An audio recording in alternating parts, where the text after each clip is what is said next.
Captain Charles John Moore Mansfield was a British naval officer who served in the Royal Navy during the American Revolutionary War, the French Revolutionary Wars and Napoleonic Wars. Unlike many of his dashing companions of this period, Mansfield is notable for his reticent social life, which contrasted sharply with his dashing and action-filled military career.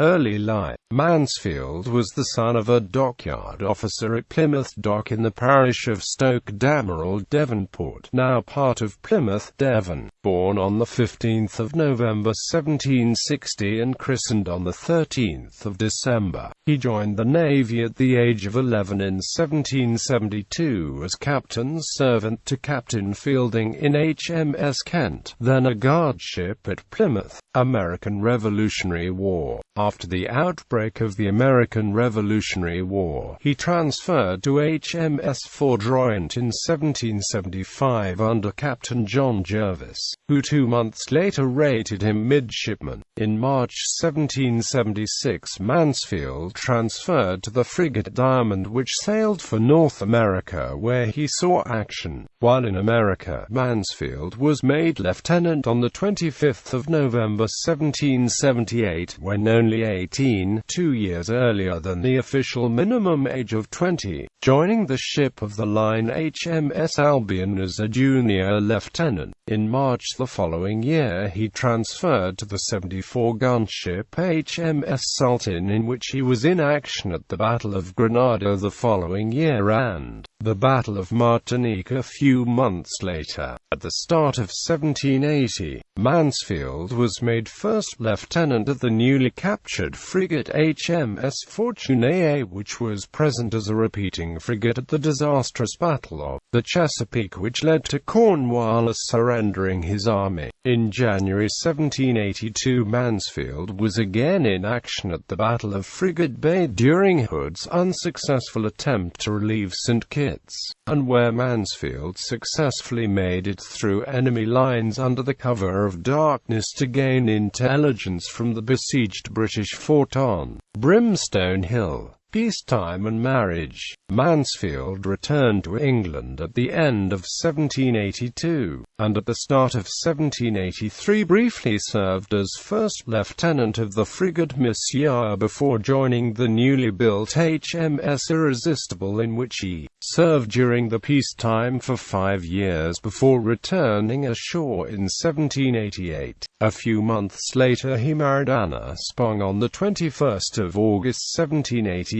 at the Church of St. Edmund, Lombard Street, London. The first child, Seymour Herbert Mansfield, was born on the 5th of December 1789 in Rochester. He died in 1802, aged 12. The second child, Mary Mansfield, was born in January 1792, and the third child, James Hawkins Hughes Mansfield, was born on the 5th of April 1794. During this time little is known of his life, as he left no journals or records, and atypically of a young naval officer did not make a stir in society. After 2 years ashore he joined HMS Line as first lieutenant in 1790 as war threatened to break out again, moving next to HMS Assistance, and then to HMS Stately.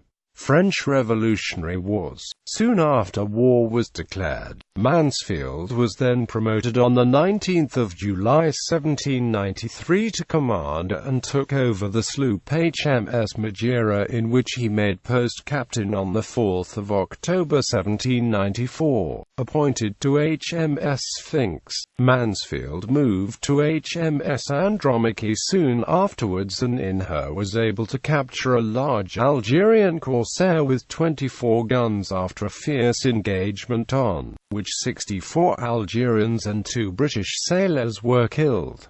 He transferred to HMS Dryad in 1799 and remained in her until after the peace in 1802. Napoleonic Wars. At the conclusion of the Peace of Amiens, he was given the ship of the line HMS Minotaur, a veteran ship which had fought at the Battle of the Nile. Soon after taking command, he was involved in the capture of the French frigate Franchise in the English Channel and briefly served as Admiral Collingwood's flag captain in the same ship. Mansfield was also at the Battle of Trafalgar 2 years later, where although the slow speed of the Minotaur delayed his entry into the battle, Mansfield took a proactive role defending the victory against the counterattack by Rear Admiral du Manoir's squadron, and performed diligently with much success in forcing the surrender of the Neptuno and taking 25 casualties. The Minotaur remained off Cadiz for the following year, returning to Britain at the end of 1806 with Mansfield suffering from debilitating rheumatism. In the spring of 1807 he was flag captain to Rear Admiral William Essington, third in command at the bombardment of Copenhagen, where he benefited from the prize money for the captured ships in the harbour, but was forced to retire from active service through ill health on his return at the end of the year.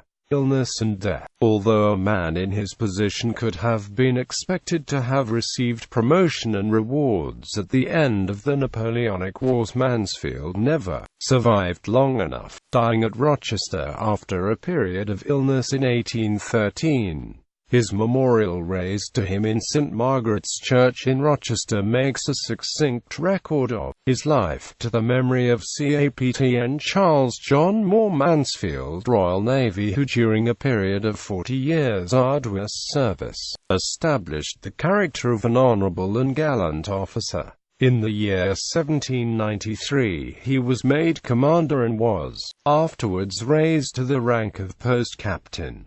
While commanding the Andromache, he was attacked by an Algerine frigate, under Spanish colors, which he captured after a long and desperate engagement. For many years he commanded the Minotaur, and had the honor of capturing the El Neptuno, a Spanish 80-gun ship, in the ever-memorable engagement of Trafalgar. Soon after this period, worn down by fatigue, he retired into the bosom of his family, and, after a long and afflicting illness, calmly resigned his soul into the hands of his Maker on the 23rd day of April 1813, aged 52 years.